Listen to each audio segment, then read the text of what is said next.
I think it's been over a decade since I saw Joey, and back then I didn't mind it, I didn't love it, but I couldn't remember it very well.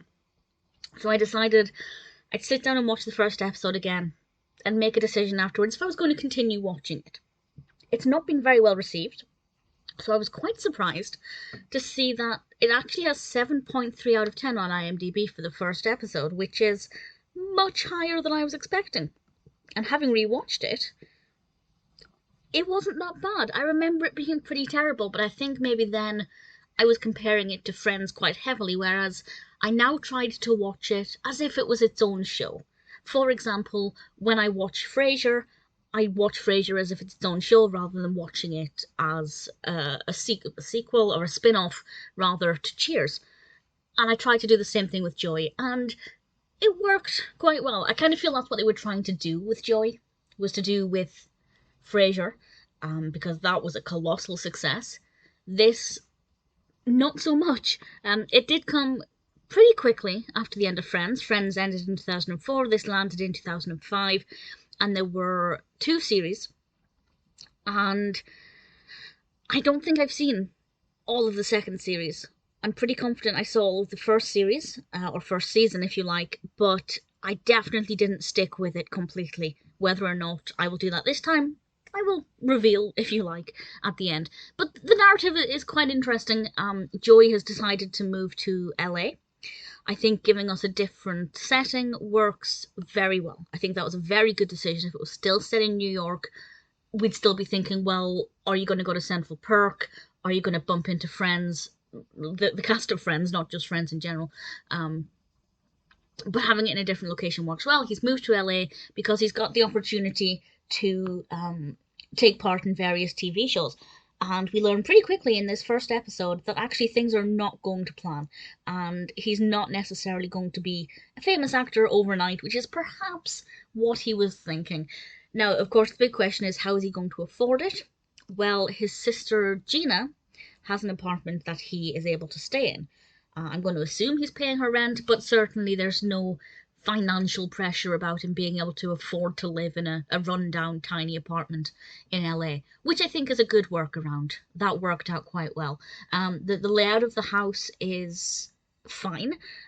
Sometimes with sitcoms, you see the layout and immediately it becomes iconic. This one, I think, is not so bad. You have a kind of wide open kitchen and living area, presumably bedrooms off to the back, which we may or may not see at some point. Given that it's Joey, part of me thinks we will. Again, I can't really remember. Feel free to tell me if we see the bedrooms at any point. So the layout's pretty interesting, and we get to see him doing some acting. There's an audition in this. There are appearances from certain known names that I don't want to spoil. I don't want to ruin too much of it, but it's definitely a very full-on episode. It's not taking its time to set the scene. It is throwing us straight into this and saying, this is Joey's new life. These are the people who are going to be involved in it. We also have his nephew Michael, played by Paulo Costanzo, who is very much the antithesis of Joey. There is actually this beautiful line where his mother Gina says something like, he's got so much going on up there in his head, he forgets about the lasagna. And Joey says, you and I are different in so many ways. And I just thought, yeah, Joey's got not much going on up there and never forgets about the lasagna.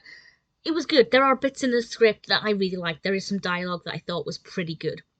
Although there was a missed opportunity for Joey to say Joey doesn't share food. But of course, if he did that, it would be saying, hey, look at me. I'm a sequel to Friends. A spin-off. I will keep saying sequel. I'm a spin-off to Friends. Let's bring those in. But actually, there's no real mention of his previous life, apart from one speech that he gives. And honestly, it was quite an emotional speech, because he says life in New York was changing. People were getting married and having babies and moving away. And nothing really happened with Joey. And I think that's why this spin-off, even if it didn't work triumphantly the way Frasier did, I think it's really important for us as fans of Joey to at least think that his life had a new direction. Because Monica and Chandler went off with the twins. Rachel and Ross, I mean, we don't know exactly what happened with them, but that seemed to be a new start for them. Then we have Phoebe and Mike, and then Joey. What happened with Joey? and now we get to actually see. So even if it didn't work, it's so nice to be able to have this extra part of the story told, so that we as fans of Joey actually feel like he's had new opportunities, he's had something exciting in his life happening, and that's something that I love. The other thing that works really well, and something that I actually remember being very fond of, is Jennifer Coolidge as Bobbie, Joey's agent. Sure, she's no Estelle, but I really liked Bobbie. I remember vividly really liking Bobbie, and I think the reason is because Jennifer Coolidge had appeared in an episode of Friends, and I made that connection straight away, and this was otherwise my first experience of Jennifer Coolidge's acting, to the best of my recollection, so the character really stood out to me, and is definitely an asset to the show. So will I keep watching it? Maybe. I haven't got to the end of the first episode and thought I need to watch the second episode. I haven't, I'm not sitting here going, I'm going to go and binge watch it, because I don't really want to yet. But I have a feeling that if I watch maybe an episode every couple of days, it could quickly become something that I want to binge watch, because it's got Joey. It's got Joey's qualities, and that's something that's quite addictive in itself. If you've grown up with Friends, and I kind of want to see what happens with Joey, and I want to see Joey in these different scenarios, and of course Matt LeBlanc is fantastic. So it's not as bad as I remember it at all, as long as you are able to view it as a separate show.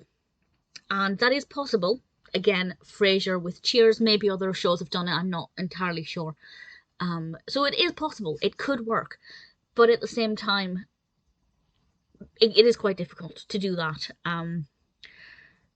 But there are certain differences, I think, with Joey's character, partly because this is going to sound horrible, but he's also not the biggest idiot. There are other people in this who are maybe not necessarily as smart, and it kind of gives him a different positioning, and that works very well as well. So, honestly, I'm glad I've given it a second chance. I think it's probably worth persevering with. It's also worth mentioning that this was directed by Kevin Bright.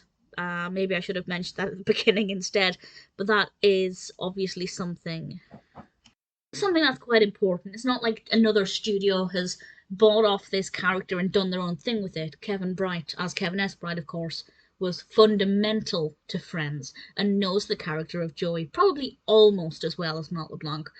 So it's not like it's just Joey off in the wind doing his own thing. There are still threads to Friends to help keep the character true to who he was, but giving him a different slant. And I'm glad I've given it another chance. I will probably, definitely, watch the next episode. Just maybe not immediately.